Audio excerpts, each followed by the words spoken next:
우리 한번 같이 따라하시겠습니다. 주님께서 하셨습니다. 주님께서 하셨습니다. 네, 주님이 하시면 못하실 일이 없습니다. 하나님께서 이 땅에 태어나는 모든 사람에게 주신 감추어진 신비한 힘이 있어요. 그것을 흔히 잠재력, 영어로 포텐셜이라고 하는데요. 오늘날 세상은 이 잠재력을 매우 중요하게 여깁니다. 그래서 교육도 또 자기 개발도 기업도 모두 한 가지를 얘기해요. 사람 안에 아직 드러나지 않는 가능성이 있다. 그것을 개발하라. 그것을 끄집어내라. 그것을 살려라. 실제로 우리는 이것을 삶 속에서 이제 자주 경험을 하게 돼요. 어떤 사람이 학생이 되게 못하던 사람이 어느 날 좋은 성적을 내는 그런 일도 있는 것을 보게 되고, 또 어떤 사람, 평범했던 사람이 어떤 계기를 통해서 특별한 인생을 사는 걸 보게 되고, 또 어떤 운동선수는 한계를 넘어서 기록을 갱신하는 것을 보게 됩니다. 그것은 뭘 의미합니까? 사람 안에 아직도 사용되지 않은 능력이 존재한다는 것을 입증하는 거예요. 결국 사용률의 문제가 아니라 개발 수준의 문제라는 겁니다. 개발 수준의 문제. 그렇다면 여기서 중요한 질문이 생깁니다. 인간의 잠재력은 어디까지일까요? 인간의 잠재력은 어디까지일까? 세상은 말합니다. 할 수 있다. 너 자신을 믿어라. 가능성은 무한하다. 하지만 실제로 우리의 경험은 그렇지 않아요. 아무리 해도 될 것 같지도 않고, 그래서 우리는 쉽게 이제 지칩니다. 결국 인간의 잠재력은요, 분명히 존재하지만 동시에 한계에도 존재한다라는 거예요. 그래서 성경은 우리들이 이렇게 말하죠.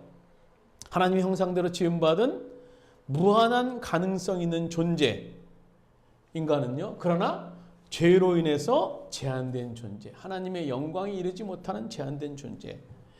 그렇습니다. 인간의 한계는요, 거기에 있는 거예요. 즉, 인간은 가능성이 있는 존재지만 동시에 스스로 완성할 수 없는 존재가 바로 인간이라는 겁니다. 오늘 본문에 등장하는 제자들은요, 예수님을 만나는 순간 인간적인 잠재력을 넘어서 하나님의 가능성을 열기 시작했다는 것을 볼 수 있어요. 오늘 이것이 설교의 핵심인데요. 믿는 자들의 잠재력은 인간의 가능성을 넘어서 하나님의 능력으로 확장된다는 거예요. 그럼 어떻게 이 놀라운 하나님의 이 가능성이라는 이 잠재력을 펼쳐가는 인생으로 우리가 살 수 있을까요? 오늘 이 질문에 대한 대답을 본문에서 시몬 베드로에게 우리가 찾을 수 있는데요. 예수님께서 어떻게 그에게 자신이 안에 있는 잠재력을 뛰어넘어서 무한한 하나님의 가능성을 펼쳐가는 인생으로 살 수 있게 되는가? 몇 가지 예수님께서 그에게 행하셨던 것을 보게 되는데, 첫 번째로는요, 자신의 미래상을 보게 해요. 베드로에게 자신의 미래상. 우리는 현재 나 자신에 대해서 어떻게 평가할까요? 그럼 과연 그 평가가 진정한 나의 평가일까? 흔히 우리는요, 자화상이라는 걸 그래요. 내가 그리는 나의 모습. 그러나 우리는 우리의 자화상임에도 불구하고 많은 경우 그 그림을 내가 그리지 못해요. 타인에 의해서, 주변 사람들의 말과 평가에 의해서 자신만의 자화상을 그리게 되는 경우가 너무너무나 많아요. 그런 평가에 의한 결론은 뭡니까? 그래, 나 인생은 별 볼 일 없는 인생이야. 나 인생은 이것밖에 안 돼. 그러다 보면요, 내 인생의 꿈은요, 쉽게 좌절되게 되고, 우리 안에 있는 가능성이라는 잠재력은 펼쳐보기도 전에 남들에 의해서 꺾여버리고 마는 경우가 너무나 많아요. 오늘 본문에 등장하는 베드로가 그런 사람 아닙니까? 오늘 본문은 그가 예수님을 최초로 만나는 장면, 우리가 읽은 요한복음 1장 35절에서 42절은요, 베드로가 최초로 예수님을 만나는 장면을 기록하고 있어요. 그는 동생 안드레에 의해서 예수님을 처음 만나게 되는데요. 오늘 35절에는 이렇게 시작하죠. 또 이튿날 요한이 자기 제자 중에 두 사람과 함께 섰다가, 그러니까 세례 요한이 제자 중에 두 사람과 함께 있었어요. 그 두 제자는 사도 요한과 안드레. 그러니까 이건 처음 상황, 예수님의 제자가 되기 전에 제자들의 상황이에요. 그들은 아마 이 세례 요한의 먼저 제자였던 것 같아요. 그래서 그들이 이제 세례 요한과 함께 서 있다가 요단강을 거니는 예수님의 모습을 보게 됐다라고 36절에 기록하고 있어요. 그 예수님의 모습을 보면서 그들이 이렇게 외치죠. 하나님의 어린 양이다. 저분은 하나님의 어린 양이다. 그리고 두 제자는 예수님과 만나서 거의 하루를 예수님과 깊은 대화의 시간을 보내게 됩니다. 그리고 그들의 결론은 뭐였습니까? 이분은 정말 세례 요한이 설교한 대로 하나님의 어린 양 메시아 구세주다. 메시아다. 그래서 그들이 고대하던 메시아를 만났으니까 얼마나 그들이 감격했을까요? 그들은요, 그렇게 고대하던 메시아를 만나고 나니까 너무너무나 감격스러웠어요. 내 인생을 바꿀 수 있고, 우리 민족 로마의 압제에 그렇게 괴롭당했던 우리 민족을 해방시킬 수 있는 그 메시아, 우리가 그토록 기다렸던 그 메시아, 그분이 지금 우리들 앞에 있다. 그 후에 안드레는 그 메시아를 만난 기쁨이 너무너무나 커서 가만히 있을 수 없었어요. 그래서 달려가서 누구를 만납니까? 친형 베드로, 시몬 베드로를 만나게 돼요. 형, 내가 말이야 메시아를 만났어. 형도 한번 같이 가서 만나보자. 그런 시몬 베드로를 데리고 안드레가 예수님께 온 거예요. 베드로가 예수님을 만나는 현장에서 예수님은 베드로에게 놀라운 선언을 하세요. 그것이 42절, 오늘 본문 42절 말씀이에요. 우리 한번 성경책에 있는 요한복음 1장 42절 말씀 같이 한 목소리로 한번 읽도록 하겠습니다. 요한복음 1장 42절입니다. 데리고 예수께로 오니 예수께서 보시고 이르시되 내가 요한의 아들 시몬이니 장차 게바라라 하시니라. 게바는 번역하면 베드로라. 예수님은 베드로를 초면에 보시면서 이름도 알았어요. 그가 시몬이로구나. 또 시몬의 아버지도 알았어요. 요한의 아들 시몬이구나. 근데 그 다음에 예수님께서 베드로에게 놀라운 말씀을 하세요. 내가 시몬인데 장차가 게바가 될 것이다. 게바는 무슨 뜻입니까? 반석. 반석도 그냥 반석이 아니라 큰 반석을 게바라고 얘기해요. 그 말을 듣는 순간 베드로가 어떻게 생각했을까요? 아, 내가 반석이라니. 예수님 웃기시네. 현재 그의 상태를 보면요, 반석은 그냥 조약돌도 과분한 상태였기 때문인 거예요. 그가 얼마 후 예수님을 따라다닌다고 했지만요, 여전히 반석하고는 거리가 먼 사람이었어요. 큰 소리나 뻥뻥 치면서 예수님이 자신의 죽음을 암시하자 또 큰 소리 쳐요. 선생님, 그런 일이 절대 일어나지 않아요. 제가 선생님을 보호하고 선생님 대신 죽을 거예요. 죽음의 자리에 제가 대신 함께 하겠습니다. 그리고 큰 소리 쳤지만 예수님이 빌라도의 뜰에 잡혀가시자마자 어린 종 앞에서 겁에 질려서 예수님을 모른다고 3번씩이나 부인하는, 그러면서 저주하는 일까지 있었어요. 그런데 이런 베드로를 보고 반석, 견고하고 육중한 바위, 그러나 여기서 우리가 주목해야 될 단어가 42절에 있죠. 그 단어는 이겁니다. 장차 베드로가 게바가 될 것이다 라는 거예요. 장차. 미래에 그렇게 될 것이다 라고 말씀해 주고 계세요. 지금은 네가 요동치고 연약하고 부족한 것 많지만 내가 장차 게바로 반석 같은 존재가 될 것이다. 그의 미래의 상을 예수님께서 제시하시는 거예요. 베드로에게. 조각가 미켈란젤로가 이제 조각상을 만들게 됩니다. 그의 대표적인 조각상이 다비드상이에요. 다비드상. 아주 세계적으로 유명한 조각상이죠.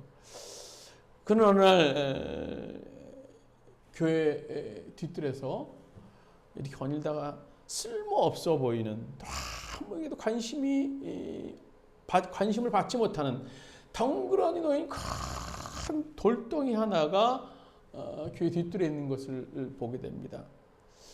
가만히 이제 내팽개친 그 돌을 보다가 미켈란젤로 입에서 이런 외침이 나와요. 저거야 다비드가 나온다. 그러냐 돌을 단순히 돌로 보는 것이 아니라 그 돌이 작가의 손에 의해서 다듬어지는 그날 그 속에서 만들어질 위대한 다비드상을 그가 보고 있었던 거예요. 그 이후 그는 벌어진 돌덩이에서 다비드상이라는 위대한 한 작품의 조각 작품을 만들어낼 수 있었다고 합니다. 사람들이 우리에게 어떤 말을 합니까? 그 말이 나의 현재의 상태라고 생각하십니까? 저 사람은 안 돼. 넌 희망이 없어. 끝난 사람이야. 그렇다면 하나님으로 인한 나의 미래상을 여러분 그려본 적 있어요? 본 적 있습니까? 하나님에 의해서 그려지는 나의 미래상. 성경은 우리에게 이렇게 말해요. 너는 나의 택한 백성이 왕같은 제사장이다. 오늘 하나님께서 우리를 지으시고 너무너무나 기뻐하셨던 존재예요. 우리 안에 엄청난 가능성을 심어주셨고 우리 안에 놀라운 백성으로 택함을 받은 존재가 바로 우리라는 존재예요. 성경이 말하고 있는 예수님이, 성경이 말하고 있는 우리라는 존재는요, 어마어마한 존재예요.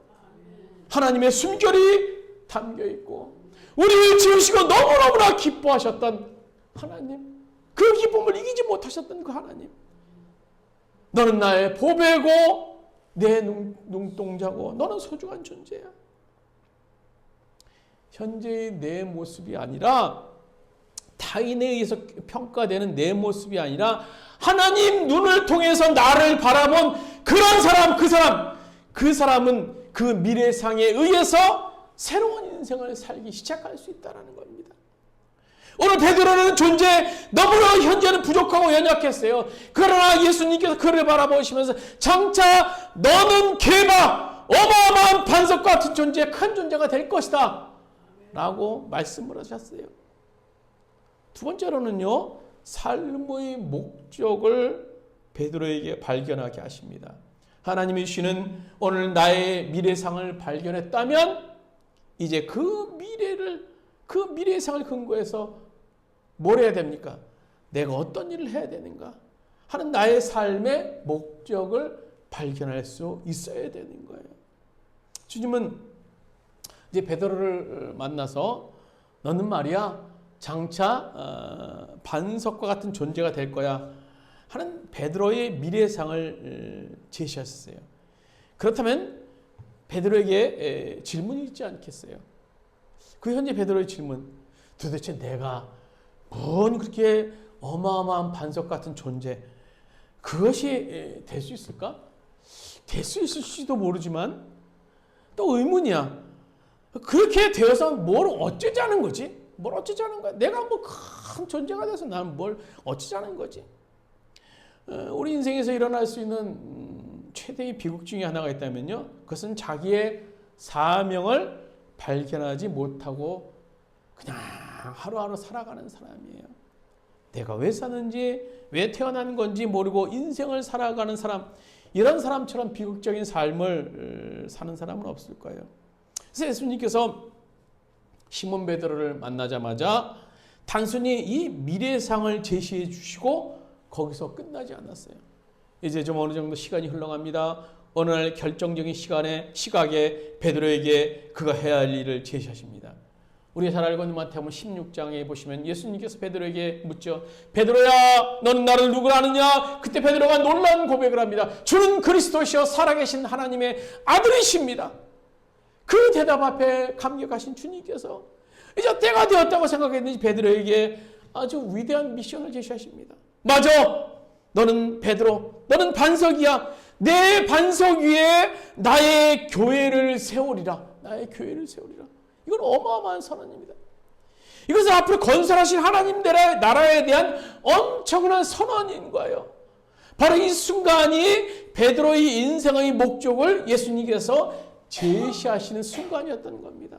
너는 말이야 나의 교회를 세우는 그 일을 위해서 반석으로 쓰임받아야 될, 그것이 내가 해야 될 일이야. 오늘 예수님께서는 베드로에게 엄청난 미션을 주세요.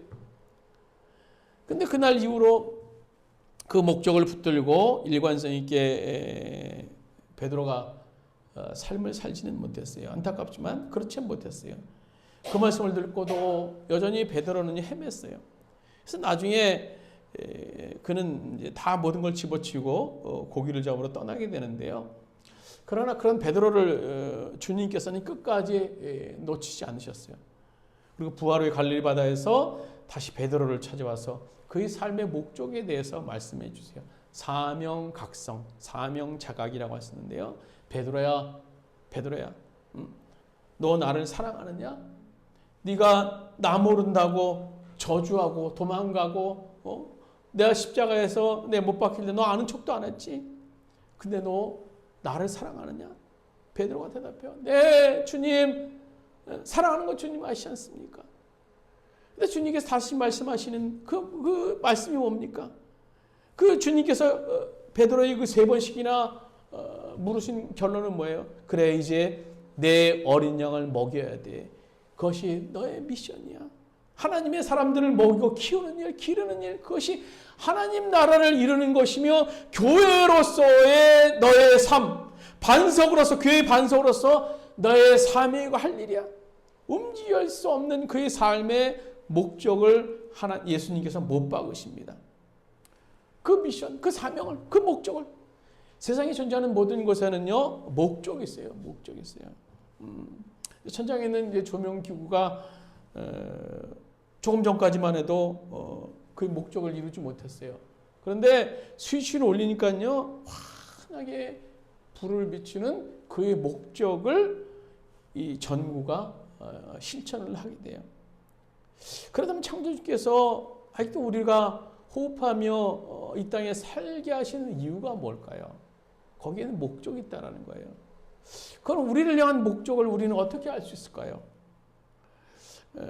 우리가 휴대폰이라는 것을 혹시 이제 어느 원시 부족에게 가지게 되었다면요, 가정한다면 어떤 일이 벌어질까요?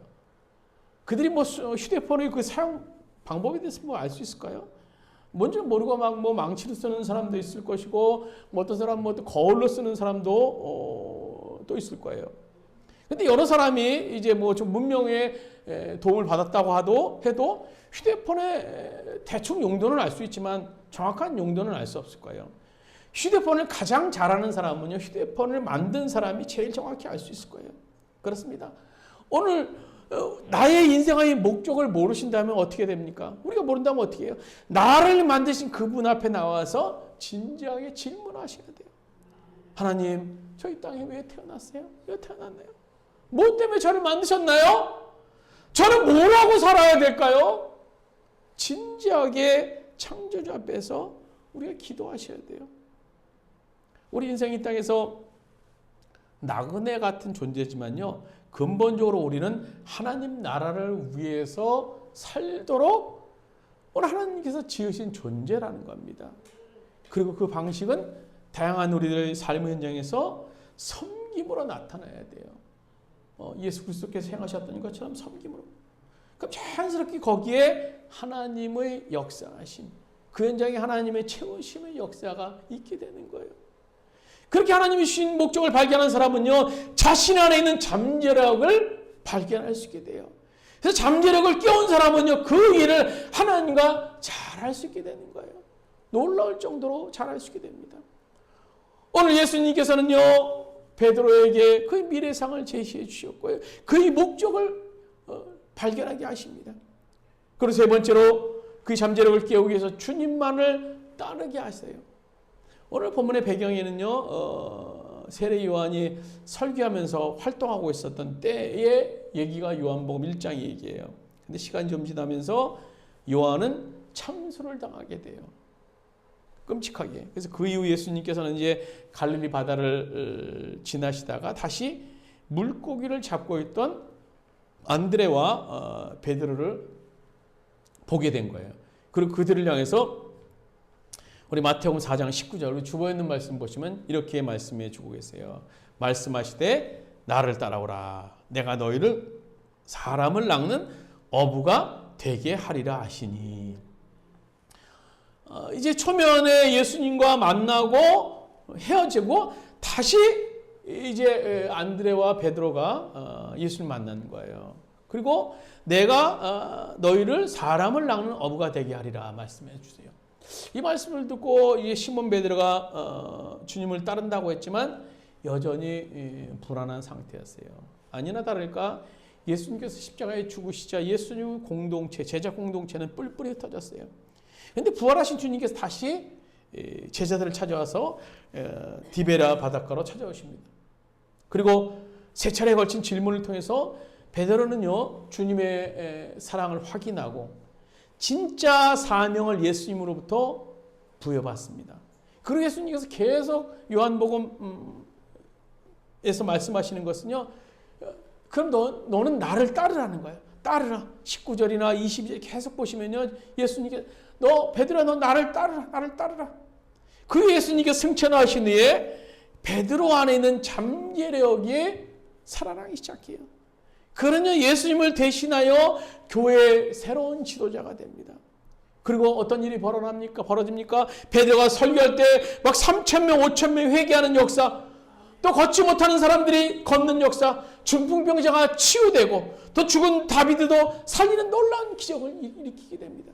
그 안에 있는 잠재력, 어부에 불과했던 정말 배운 것 없고 아는 것 없었던 베드로였지만요, 오늘 예수께서 하나님께서 그 가운데 역사하시자 그 안에 있는 잠재력이 막 깨어나기 시작하는 거예요. 그 후에 베드로는요 로마 백부장과 만나서 이제 누구도 꿈꿀 수 없었던 감히 행하지 못했던 이방 선교에 대한 비전을 가지게 됩니다. 이제 그는요 이방인이 복음 말하는 원대한 잠재력을 베드로는 깨우게 됩니다. 여러분 왜 우리가 주님을 따라가는 것이 중요할까요? 창조주신 그분을 따라하지 않고는요 어떻게 우리가 인생의 꿈과 비전을 실현시킬 수 있을까요? 창세기 1장 1절에 보시면요 태초에 하나님이 천지를 창조하신다라고 말씀해 주고 계세요. 만물이 존재하기 전에 하나님이 계셨다라는 거예요. 이미 하나님 안에 만물의 가능성이 이미 존재하고 있었어요. 만물은 지어지기도 전에 하나님 안에 존재하고 있었어요. 그 하나님 말씀하시는 순간 그 만물의 가능성은 현실로 눈앞에 나타나기 시작했다는 겁니다. 그래서 그 하나님, 잠재력의 가능성의 주인이신 그 하나님을 우리가 신뢰하고 그 하나님 말씀을 따라간다는 것이 너무너무나 중요하다는 거예요. 베드로는요 잠시 넘어지고 쓰러졌지만 그분을 따라가는 것을 후회하지 않았어요. 왜냐하면 예수님의 사랑을 확인할 수 있었기 때문에 저분이 나를 사랑하는구나. 너무나 사랑하는구나. 그러니 저분이 나를 최선의 곳으로 결국 인도하시겠지. 그렇습니다. 주님은요 이 제자를 위해서 목숨까지 버리셨어요. 그리고 그 주님은요 우리를 위해서도 죽으셨어요. 우리를 죄로부터 구출하시고 새로운 삶을 살기 위해서 그리고 부활하셔서 다시 사신 주님 지금 말씀하고 계세요. 나를 따라오라. 나를 따라오라. 나를 따라오라. 말씀을 맺겠습니다. 오늘 성경에서 시몬을 개바로 반석으로 부르신 주님은 그의 잠재력을 깨우기 위해서 그에게 사명을 주셨어요. 아무것도 없었던 베드로, 아는 것도 없었던 베드로, 혈기만 등등했던 베드로, 그에게 사명을 주십니다. 그리고 나를 따라오라. 예수님을 따를 것을 말씀하십니다. 그렇습니다. 우리의 잠재력을 깨울 수 있는 길, 우리 안에 있는 가능성을 깨울 수 있는 길은요 내 삶의 주인이신 하나님, 나를 위해 십자가에서 자신의 생명을 버려주시고 죽은 지 사흘 만에 부활하셔서 나를 따라오라 말씀하신 그 말씀에 순종할 때 비로소 우리 안에 가능성이라는 잠재력이 깨어나게 될 줄로 믿습니다. 세상은 점점 우리의 가능성, 하나님의 가능성에 대해서 제한하려고 해요. 뭘 할 수 있겠어? 참 좀 다원화되는 세상 속에서 우리 스스로 듣기 그래요. 내가 뭘 할 수 있을까? 하지만 주님을 따르는 자에게는 살아계신 하나님으로 말미암는 무한한 가능성이 그 안에 있게 되는 거예요. 우리 모두가 그 가능성, 잠재력을 발견할 수 있게 되길 바랍니다.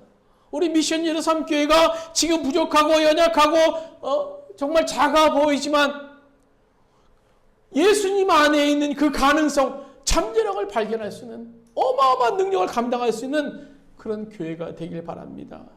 오늘 우리 각자도 물론이고 우리 교회 안에서도 그런 잠재력을 발견할 수 있는 그런 우리가 되길 바랍니다. 아무쪼록 어느 우리 안에 있는 그 예수님으로 말미암는 그런 가능성, 잠재력을 발견하셔서 다 주님과 동행하시는 가운데 주님의 인도함 속에 큰 부흥의 역사, 우리 자신의 부흥의 역사, 또 교회의 부흥의 역사를 이룰 수 있게 되시기를 주님의 이름으로 축원드립니다. 우리 잠시 기도드리시겠습니다. 주님, 내 꿈이 꺾여지고 정말 내 꿈이 또 상처받는 것, 그런 느낌을 가질 때가 있습니다. 나에게는 아무런 가능성이 없는 것 같고 나는 뭐 할 수 있는 것도 없는 것 같고 그래서 한심하게 느껴지고, 그러나 그런 사람을 장차한 놀라운 하나님의 사람으로 바꾸신 주님, 그런 베드로를 바꾸신 주님, 우리도 바꿔 주실 줄로 믿습니다. 우리 안에 있는 당신의 가능성을 깨워 주시옵소서. 우리 안에 있는 잠재력을 주님께서 깨워 주시옵소서. 나도 할 수 있다. 우리도 할 수 있다. 우리도 주님의 그 사명 감당할 수 있다. 어마어마한 사명 감당할 수 있다. 깨울 수 있는 오늘 우리 미션이어로 삼계 성도들 될 수 있도록 주께서 인도하여 주시옵소서. 이제는 우리 주 예수 그리스도의 은혜와 하나님 아버지의 원하신 사랑하심과 보혜사 성령님의 감화 감동대 교통하시는 종이 우리 안에 계신 어마어마한 하나님의 능력, 그 가능성을 우리가 믿고 정말 절대적으로 주님을 신뢰하는 가운데 큰 일을 감당하고자 하는 우리 미션 153개 성도들 머리 위에, 그의 가정 위에, 사업장과 직장이 이 땅의 모든 교회 위에 이제부터 오늘까지 함께 하시기를 간절히 축원하옵나이다. 아멘.